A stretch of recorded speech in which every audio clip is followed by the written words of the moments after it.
Here we will learn about graphs of quadratic functions that have a specific form. Quadratic means that the highest power on x is squared. However, if you have a quadratic function that's written in this particular form, basically meaning that you have an x minus an h that's squared, you have a value in the front, and then a value that could be either added or subtracted at the end, then we know nice characteristics about that quadratic graph.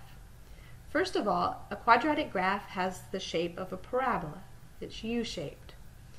If the value that you see in the front is positive, then the parabola opens up. Also, if you know that the parabola opens up, then y equals to k is a minimal value. So we know two things. If a is positive, the parabola opens up, and if it's positive, then y equals to the k value that's at the end of this form is a minimal value. Okay? If a is less than 0, if a is negative, then the parabola opens down, and y equals k is a maximum value. Notice that on the inside with x, we have an h value that's subtracted, and then on the outside of the squared group, we have a plus k. H comma k is the vertex of the parabola. The vertex meaning either the highest point or the lowest point. Notice that h is positive in this particular form. To get h, you would always take the opposite of whatever you have in your original form. So if you see a minus h, it'd have to be positive when you put it in the vertex. If you see a plus h, it'd have to be negative when you put it in the vertex. However, in the formula, k is positive. So the k value that goes here, you need to keep its sign. All right, and then finally, the equation x equals h is called the axis of symmetry. Now let me show you this with a couple of examples.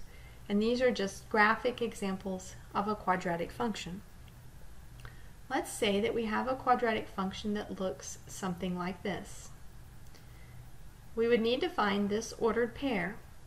That ordered pair would be the vertex. Let's say that that ordered pair was the ordered pair -3, 2. Knowing that, can we see that our parabola opens up?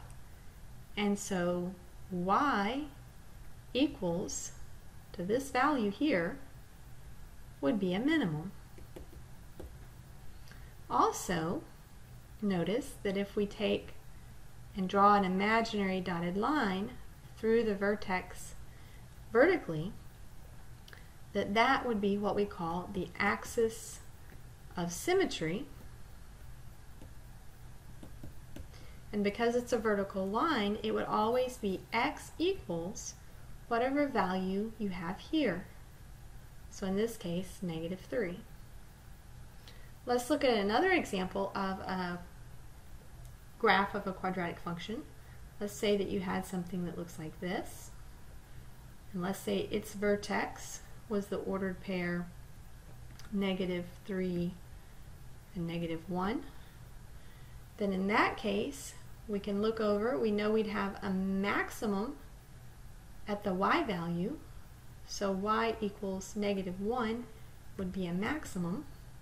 And then if we draw that dotted imaginary line vertically, then x equals -3 would be the axis of symmetry.